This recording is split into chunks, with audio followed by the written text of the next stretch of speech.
You won't know this, but this year I had the chance to drive an Alfa Romeo 4C for almost 4 months. One of my favourite cars ever. I wanted to make a video about it, but it was trash, didn't like the video. So instead, today I'm going to do a video on 10 other exotic cars you can buy for the same price as a 4C, so under 50 grand, that look expensive, look good, and are just excellent little exotics for the money. If you like this kind of content, do hit the like button, as many likes as you can so that I can actually buy myself a 4C very soon. Subscribe as well if you're new. Without further ado, let's get straight into it.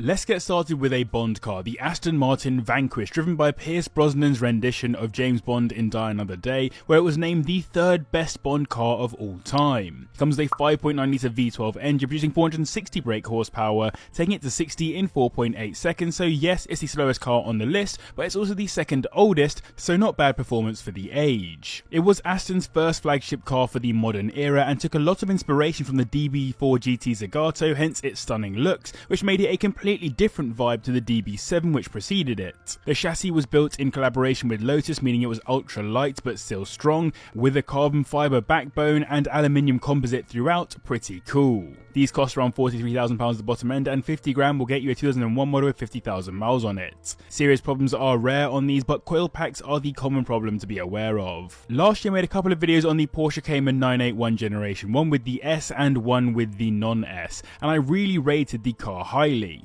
But to take another step up on top of the S, you could instead go for this, the 981 GTS, which comes with a 3.4 litre flat 6 engine, making 335 brake horsepower, taking it to 60 in 4.6 seconds.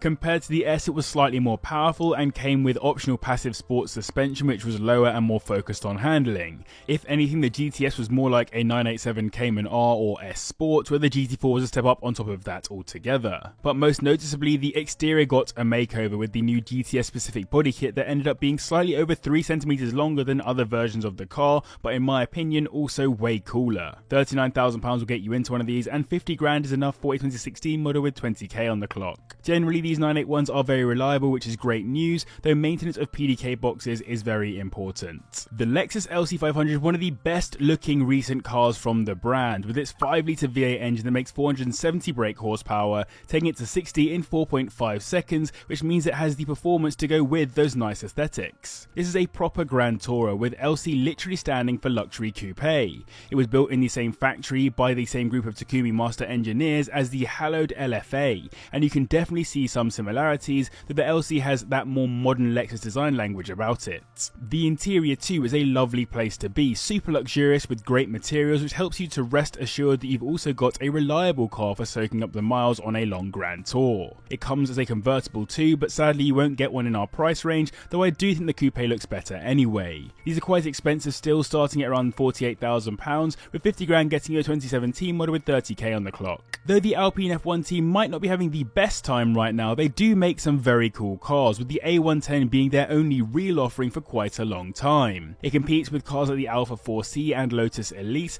thanks to its 1.8 litre turbocharged inline-4 engine, which makes 248 brake horsepower, the lowest on this list, but it'll still get to 60 in 4.4 seconds. The car revived the nameplate of the classic sports car, which was known for its success in the early days of the World Rally Championship. It does also look like a modern version of that car, and though those looks have divided opinions in some cases, I think these always turn heads out on the roads here in the UK, and the interiors are also so good looking when compared with other sportier cars in the Renault domain. These start at around £38,000, while 50 grand gets you a 2021 model with 10k on it. The Getrag Auto gearbox has been known to have problems, and the suspension has had questions around longevity. One of BMW's best successes in the past 10 years was definitely this, the i8, which came with a small 1.5 litre turbocharged inline-3 engine combined with electric power to make 356 brake horsepower, which would get it to 60 in 4.3 seconds. This car absolutely dominated its class. As a plug-in hybrid electric sports car, nothing has come close to it in terms of sales. It only ended production in 2020 after also getting a convertible model into the lineup after a 6-year total production.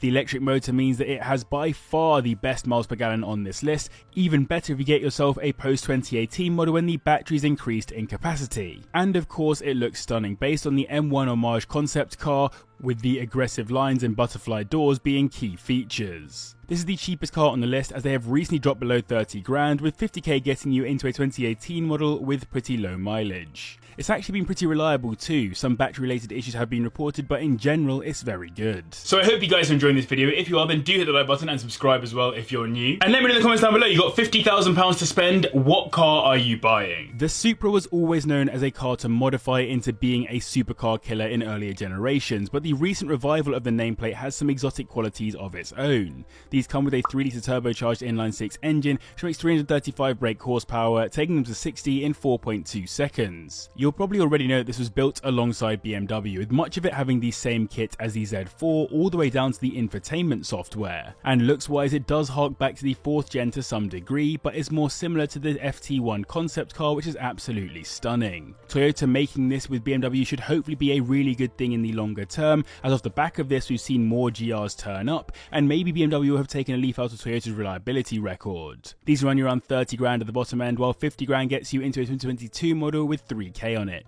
Taking fourth on the list we have the Ferrari 612 Scaglietti, a proper front-engined Grand Tourer from the Scuderia, which comes with a 5.7-litre V12 engine, making 540 brake horsepower, taking it to 60 in 4.1 seconds, pretty quick, especially when you compare it to all the other newer cars on this list. It's an interesting Ferrari in that it's got 4 seats, which of course isn't the norm, which is why these have dipped down to a more affordable price range than many other Ferraris. The same story for other cars like the FF, which this was the predecessor to. Its chassis was the base of the 599 GTB, the engine was shared with the 575, and the F1 gearbox is a refined version of the one found in the 360 Modena, though it of course also came as a manual. As it has the Ferrari badge, it is the most expensive car on the list, starting at our 50k limit, which will get a 2005 model around 60k on it. These are better when driven and maintained consistently, though the early F1 boxes were known for sensor issues. Just know keeping up the maintenance schedule on these can be very pricey. We have 3 British cars occupying the top 3 spots in this video, starting with the Jaguar F-Type R, which comes with a 5-litre supercharged V8 engine, which makes 542 brake horsepower, the most on this list, taking it to 60 in 4 seconds.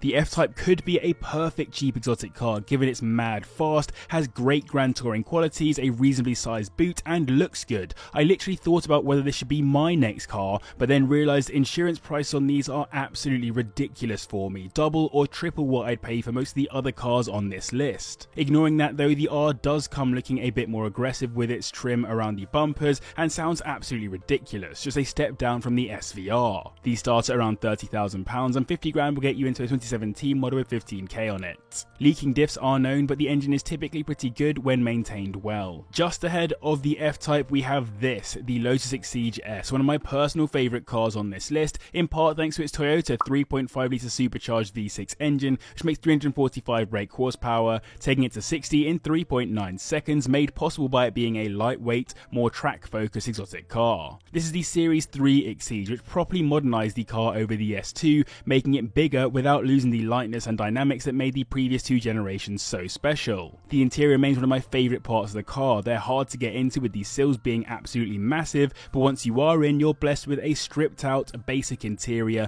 built for people like me who like to drive fast. It's the opposite of the F-Type in terms of practicality, but if that doesn't faze you, then you're probably like me and going to love one of these. These start at around £41,000, with 50 grand being enough for a 2017 model with around 17k on it.